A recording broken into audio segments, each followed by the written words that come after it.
Good morning, dear students.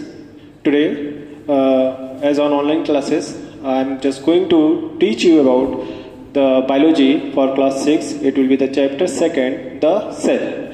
Now, as we know that all the living being means organisms are made by cell. So, when we are just going for the cell, it is the smallest structural and functional unit of the life. It means when we are just going for organism, all the organisms are made by small units. Those are known as cell. Cells can be in different shapes and size.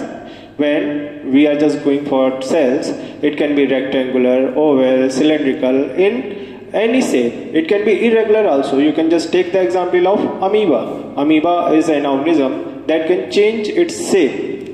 And similarly, when we are just going for the size of the cell have different type of sizes. Means it can be very small or it can be very large also. The smallest cell that is known up to the date is in bacteria, that is PPLO. It is approximately 0.1 micrometer in its length. And if you are just going for the largest cell, that is the ostrich egg. It is 17 centimeter in dia and approximately 5 kg in weight. And if you are just going for an animal cell, that is the longest cell. It is our nerve cell, that is also known as neuron, that convey the message in our body, and it is approximately 1 meter in length. Similarly, when we are just going for the plant cell have the longest cell, that is the acetobularia, that is a single cellular plant, and it can be also up to 1 centimeter in length. So now we are just going for one thing more, that the cell was discovered by Robert Hooke in 1665 by a simple microscope in a piece of cork. Now, when we are just going for the cell, there was a theory just given by Slyden and Swan, two scientists who has just proposed that all living beings are just made by cells, and those are the functional and structural unit for any organism. And one thing more, that if you are just going for the new cell, then the new cell can be only produced by old cell, by the cell division. And the organisms have their body structure made by the distribution of different type of cells. Now, if you are just going for the type of cell on the basis of presence of nucleus, then it can be of two type only. It will be prokaryotic and eukaryotic. Prokaryotic means primitive nucleus containing cell. Pro means primitive, karyot means nucleus. So it will be primitive nucleus containing cell. It will be prokaryotic, and it is found in bacteria and blue-green algae. And the second one is eukaryotic cell. That eukaryotic cell you can just see in fungi, plant and animals. Eu means true and karyot means nucleus. The cells those are containing well developed or true nucleus are known as eukaryotic cells. These eukaryotic cells are divided into two types.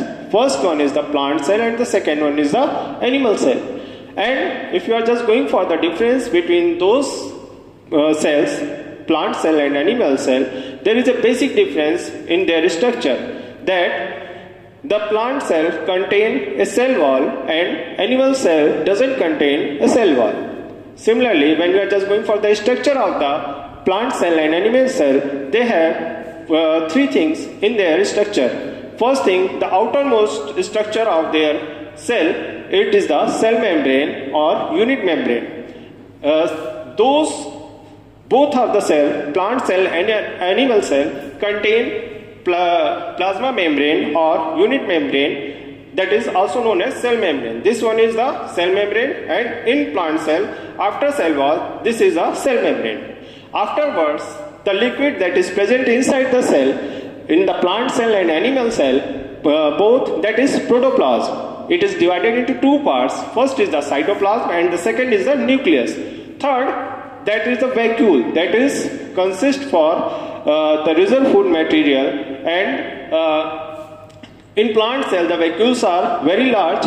It can be 1 or 2 in plant cell, but in animal cell it can be absent or very tiny. Now when we are just going for the difference between the plant cell and animal cell, so the basic difference that I have just told you, that is the presence of cell wall. The cell wall is present in plant cell, and in animal cell the cell wall is absent. Secondly, the vacuoles are present in plant cell, but the vacuoles are absent or very tiny in animal cell. Similarly, when we are just going for the plastids are present in plant cell, but plastids are absent in animal cell. So the cytoplasm that is present in plant cell is not dense, but in animal cell it is very dense. Similarly, when we are just going for the centrosome, that is present in animal cell but absent in plant cell. Now we are just going for some organelles. Those are the very tiny parts. Those are present in the cell. Those parts, those have their functions. First, you can just see over here, that is chloroplast. That is the one type of plastid that is responsible for the photosynthesis in plant cell. That is found only in plant cell. And due to presence of chlorophyll, this chloroplast is green in color, and the plant prepare the food by this chloroplast. And second one is the mitochondria. Mitochondria was discovered by Altman, and this is also known as powerhouse of cell because it produces energy for the cell. Third one is the glossy body. You can just see the glossy body over here, and one more structure is over here. This particular glossy body was discovered by Camillus Glossi, and this particular organelle is responsible for the transmission of different type of minerals and nutrients inside and outside of the cell. And the second is endoplasmic reticulum, that is responsible for the protein synthesis. Regarding it is related with the nucleus. This is of two types. First one is the rough, when the ribosomes are present with its wall, and second is smooth, when the ribosomes are absent in this. The last structure you are looking here, it is the nucleus. It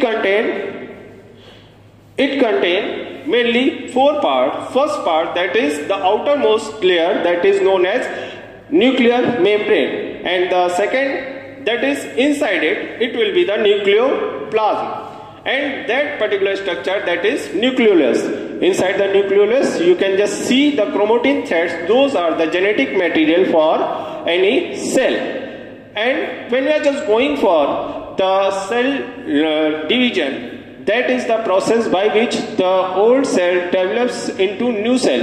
You can just see here, if it is a cell and it is a nucleus, then the nucleus will divide slowly like this, and afterwards it will just completely divide into 2 parts. And later on, these nucleus are separated into 2 different cells. This is known as mother cell, and these are known as daughter cell. So this is the cell division by which a cell develops into 2 parts or 2 new cells. So this was the topic, the cell, and I think it will be clear to you, and just make the diagrams and complete the things. Thank you.